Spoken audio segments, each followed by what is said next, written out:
Non, vous n'êtes pas tombé sur la chaîne de la voisine, c'est tout simplement qu'aujourd'hui je tourne dans ma chambre, d'où ce nouveau décor, et je porte mes lunettes puisque je trouve que avec la lumière, le reflet n'est pas encore trop dégueu. Vous me direz.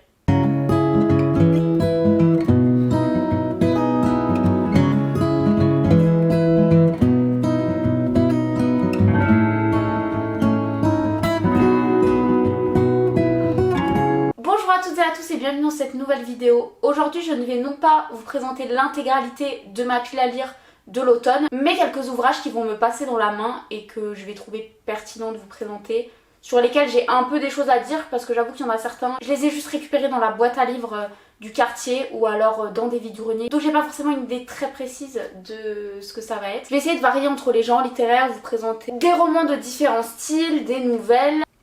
Sinon je suis aussi accompagnée de mon café, comme quoi vraiment aujourd'hui c'est chill comme vidéo. Et en même temps c'est hyper représentatif de la saison, l'automne c'est hyper chill donc... Pour rappel, une pile à lire ou alors une palle, c'est tout simplement un regroupement de livres qu'on fait, qu'on n'a pas encore lu mais qu'on a envie de lire pour une période définie ou alors pas de période. Aujourd'hui je vais vous montrer un petit peu ce qui est destiné à l'automne. On va surtout retrouver du policier, du fantastique, etc. Et d'ailleurs, instant pub, n'hésitez pas à vous abonner à ma chaîne puisqu'au mois d'octobre, j'ai prévu des vidéos sur le thème d'Halloween avec notamment des recommandations donc de livres que j'ai lus comparé à cela. Et d'ailleurs n'hésitez pas non plus à liker cette vidéo ou à la commenter, ça me ferait hyper plaisir et ça récompense vraiment mon travail. Qu'est-ce que je peux vous présenter? On va peut-être commencer d'abord par les nouvelles ou par les recueils de nouvelles que j'ai. Donc j'en ai 4 ici. Oui, alors toute cette étagère là, c'est ma pile à lire pour l'automne. Mais bon, on va être honnête tout de suite, je ne vais clairement pas tout lire. Pour la simple et bonne raison que je ne lis pas autant durant 2-3 mois. Et rajoutons à cela les lectures qui n'ont rien à voir avec l'atmosphère automnale ou Halloween, mais que j'ai envie de faire aussi très prochainement. Et en plus de ça, on va rajouter toutes les lectures obligatoires que j'ai à faire pour mon master de lettres et mon travail de recherche. Donc je vous montre plein de trucs, mais il est possible que dans mes bilans lecture, au final, j'en ai lu pas beaucoup. On va commencer par l'ouvrage que je connais le mieux, puisque si je le lis cet automne, il s'agira non pas d'une lecture et d'une découverte, mais d'une relecture. J'ai ici un recueil de nouvelles fantastiques de Maupassant. Il y a à l'intérieur Le Horla, qui est sa nouvelle fantastique la plus connue, mais aussi d'autres nouvelles dont La Main écorchée, et il y en a encore 2 autres dont je ne me souviens plus le nom. Lui et Qui sait.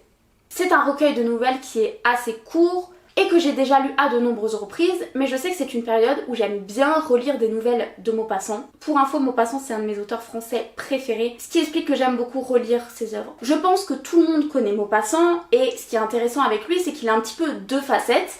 Il a la facette réaliste. Il a écrit plusieurs romans réalistes comme Pierre et Jean, Belle Amie par exemple. Il a aussi écrit des nouvelles réalistes, mais il a eu à la fin de sa vie sa période fantastique et je trouve qu'il est excellent dans ce registre tout comme il l'est dans le réalisme. C'est une lecture qui est selon moi accessible au plus grand nombre puisque ce sont des nouvelles qu'on peut aussi étudier au collège et au lycée. Elles sont faciles d'accès parce que le vocabulaire et le style de Maupassant sont quand même assez simples, mais aussi parce que ce sont des récits qui sont très courts et dynamiques. Bref, j'arrête ma propale, mais lisez Maupassant. Ensuite, j'ai un autre recueil de nouvelles. Il s'agit d'un recueil de Conan Doyle sur les histoires de Sherlock Holmes.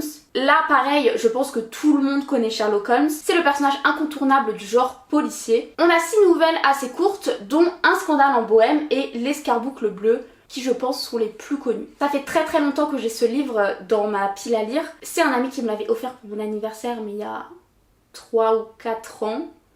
Et à chaque fois, je le remets et j'ai bon espoir. Donc, cette année encore, j'ai bon espoir de lire ce recueil de nouvelles qui je pense va se lire rapidement et qui sera très divertissant. J'ai 2 autres livres, là pour le coup c'est 2 nouvelles qui sont indépendantes et qui sont pas dans un recueil. On a la nouvelle de Prosper Mérimée, La Vénus d'Îlée. Encore une fois c'est une nouvelle qui est extrêmement connue dans le registre fantastique. Vous savez c'est l'histoire d'une statue qui va prendre vie et d'un homme qui va se retrouver marié à une statue qui parle. Un truc vraiment mystérieux et un peu glauque. C'est une nouvelle dont on parle beaucoup dans les études littéraires, mais j'avoue que je ne l'ai jamais lue.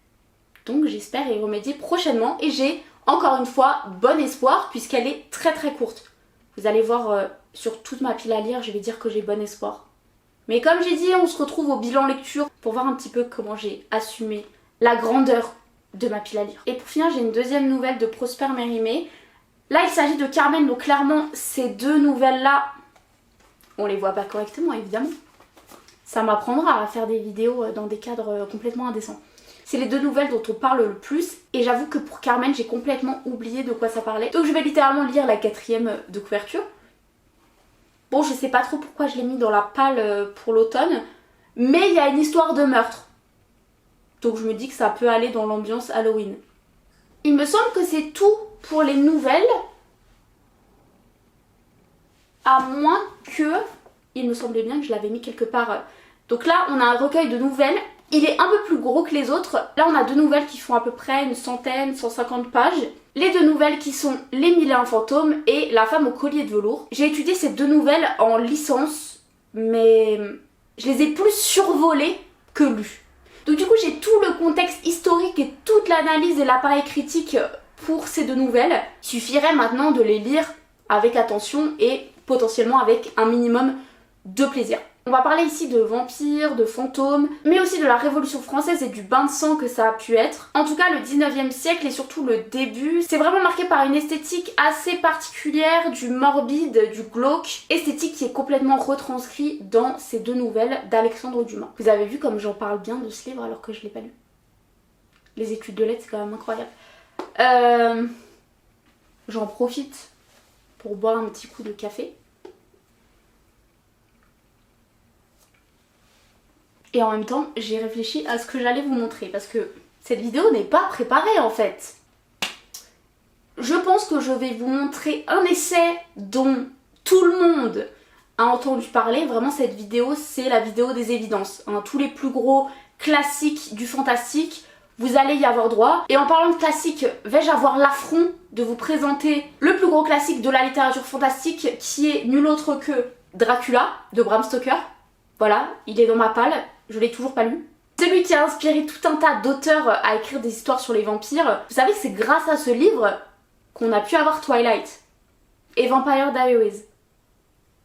Je dis ça, je dis rien. Ai-je besoin d'en dire plus? Non.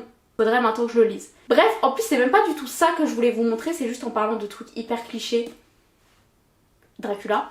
Ce que je voulais vous montrer, c'est un essai, et j'arrive comme d'habitude 20 millions d'années après la guerre. Il s'agit de Sorcière de Mona Chollet et qui est un essai féministe sur le mythe de la sorcière, mythe et d'ailleurs réalité puisqu'on va parler de la chasse aux sorcières qui pour le coup a vraiment existé.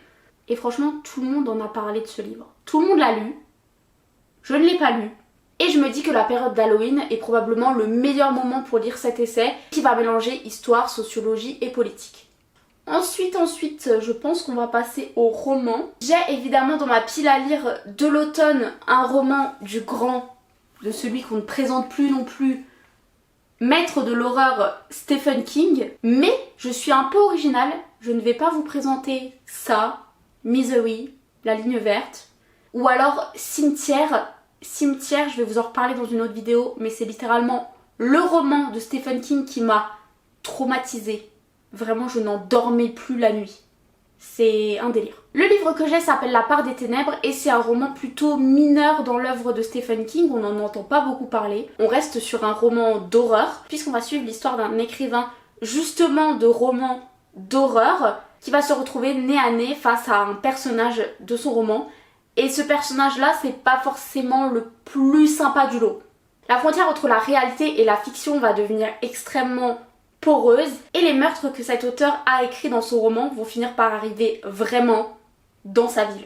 Et je pense que c'est le cauchemar littéralement de tous les écrivains. Et ce que j'aime bien avec Stephen King, c'est que le personnage de l'écrivain, c'est un personnage qui est extrêmement récurrent et qui est évidemment une espèce de double de l'auteur. C'est un livre pareil qui est très vieux et qu'on m'a offert il y a très longtemps. Livre que je n'ai pas eu l'occasion de lire pour l'instant. J'espère encore une fois le faire prochainement. Et je pense que c'est une valeur sûre et que je vais apprécier ce livre puisque je suis vraiment sensible et j'apprécie beaucoup le travail de Stephen King dans son ensemble. Donc ce serait vraiment très fâcheux que celui-ci déroge à la règle. Pause café encore une fois. J'en profite pour vous demander, enfin vous allez pas me répondre, si le reflet de mes lunettes est si horrible que ça parce que j'avoue que je me fais une grosse fixette là-dessus. Si ça se trouve, y a rien. Ou alors si ça se trouve au montage, ça va m'énerver et du coup je vais me dire meuf, pourquoi est-ce que t'as pas fait comme d'habitude ta vidéo sans lunettes ? On verra. N'hésitez pas aussi à me dire en commentaire quel livre vous avez prévu de lire pour Halloween ou pour la saison automnale, comme vous voulez. Non, parce que là je parle toute seule devant ma caméra, donc s'il pouvait y avoir un petit peu d'interaction, ce serait sympa. Comme ça vous me faites des recommandations et je les mettrai dans ma pile à lire, non pas de cette année, puisque je pense que j'ai de quoi faire, mais pour l'année prochaine. En espérant que l'année prochaine je ne vous représente pas Dracula, parce que au bout d'un moment il faut le sortir de la pile à lire. Il faut s'y mettre. Bref, pause café terminée. Je me demande ce que je vais vous présenter parce qu'en soi il faut que je fasse des choix. Mais les choix sont basés sur rien, sur une intuition vu que je n'ai pas lu. Si ça se trouve je ne vais pas vous présenter des livres qui vont être excellents. Et je m'en excuse. Écoutez, je prends la responsabilité. Elle sera lourde à porter.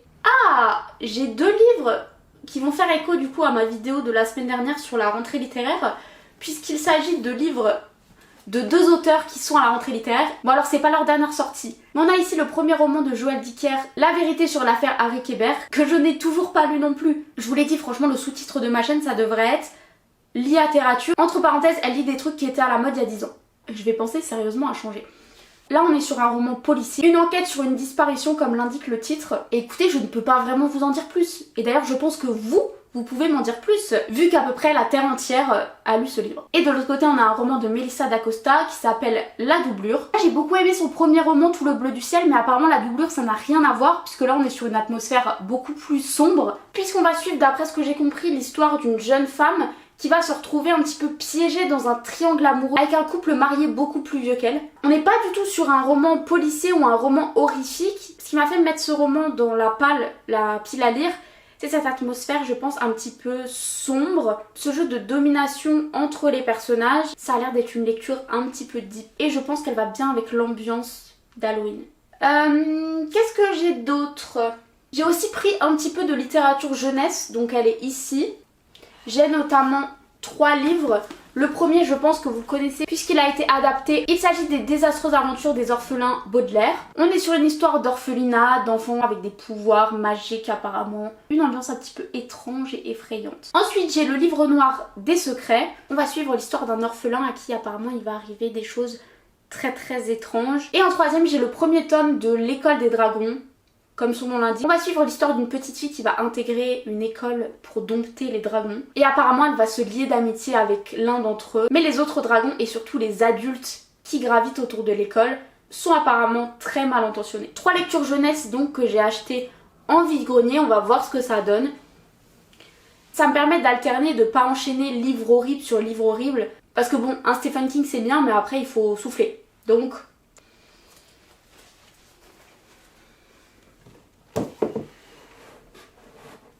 En tout cas voilà, c'était une vidéo qui était assez différente de ce que j'ai pu faire jusqu'à présent, déjà parce qu'on est dans un tout nouveau lieu, que je suis littéralement debout à côté de ma bibliothèque à me balader. Bref, en tout cas j'espère que cette vidéo vous a plu et vous aura peut-être donné quelques idées. Je vais mettre en barre d'infos les références des livres dont je vous ai parlé pour que vous puissiez les retrouver plus facilement. En attendant la prochaine, je vous souhaite de bonnes lectures, une bonne soirée ou une bonne journée et je vous dis à bientôt. Salut!